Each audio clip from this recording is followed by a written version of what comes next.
రథసారథి న్యూస్. ఆంధ్రప్రదేశ్. నెల్లూరు పెన్నా నది సమీపంలో నిర్వహించనున్న ఏటి పండుగ ఏర్పాట్లను ఏపీ రాష్ట్ర పురపాలక, పట్టణాభివృద్ధి శాఖ మంత్రి డాక్టర్ పొంగూరు నారాయణ పరిశీలించి సంతృప్తి వ్యక్తం చేశారు. అన్నదమ్ములు, కుటుంబ సభ్యుల మధ్య బంధాలు బలపడేందుకు ఇటువంటి కార్యక్రమాలు దోహదపడతాయని రాష్ట్ర పురపాలక పట్టణ అభివృద్ధి శాఖ మంత్రి డాక్టర్ పొంగూరు నారాయణ అన్నారు. ఈ సందర్భంగా మంత్రి మీడియాతో మాట్లాడుతూ ఏటి పండుగను ప్రభుత్వం ప్రతిష్టాత్మకంగా నిర్వహిస్తుందని తెలిపారు. కుటుంబ బంధాలు బలపడేందుకు ఇటువంటి కార్యక్రమాలు దోహదపడతాయన్నారు. నేటి సాయంత్రం జరిగే గొబ్బెమ్మ నిమజ్జోత్సవం పండుగలో నెల్లూరు నుండే కాకుండా చుట్టుపక్కల గ్రామాల నుండి లక్షలాదిగా భక్తులు పాల్గొనే అవకాశం ఉన్నందున ముందు జాగ్రత్త చర్యలు చేపట్టాలని ఆదేశించడం జరిగిందన్నారు.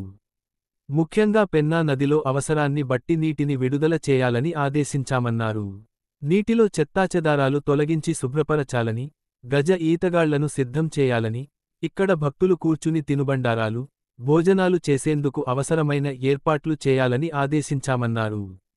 ఈ ప్రాంతంలో జిల్లాలోని 9 దేవాలయాల దేవత మూర్తులను ఏర్పాటు చేస్తారని, ఏటి పండుగకు వచ్చే భక్తులు ఆయా దేవతమూర్తులను దర్శించుకునేందుకు తగిన విధంగా బారికేడ్లను నిర్మించాలని సూచించారు. అలాగే పెన్నా బ్యారేజ్ పక్కన వాహనాల పార్కింగ్కి అవసరమైన స్థలాన్ని కేటాయించాలని పోలీస్ శాఖ అధికారులకు సూచించామన్నారు. సాంస్కృతిక కార్యక్రమాల వేదికను ఏర్పాటు చేయడం జరిగిందన్నారు. ఇరిగేషన్, మున్సిపల్, పోలీస్ తదితర శాఖల సమన్వయంతో ఏర్పాట్లు చక్కగా చేశారని మంత్రి ప్రత్యేకంగా అభినందించారు. ఈ కార్యక్రమంలో ఆయనతో పాటు తెలుగుదేశం పార్టీ సీనియర్ నాయకులు వేమిరెడ్డి విజయభాస్కర్ రెడ్డి, స్థానిక కార్పొరేటర్లు, నాయకులు, వివిధ శాఖల అధికారులు ఉన్నారు.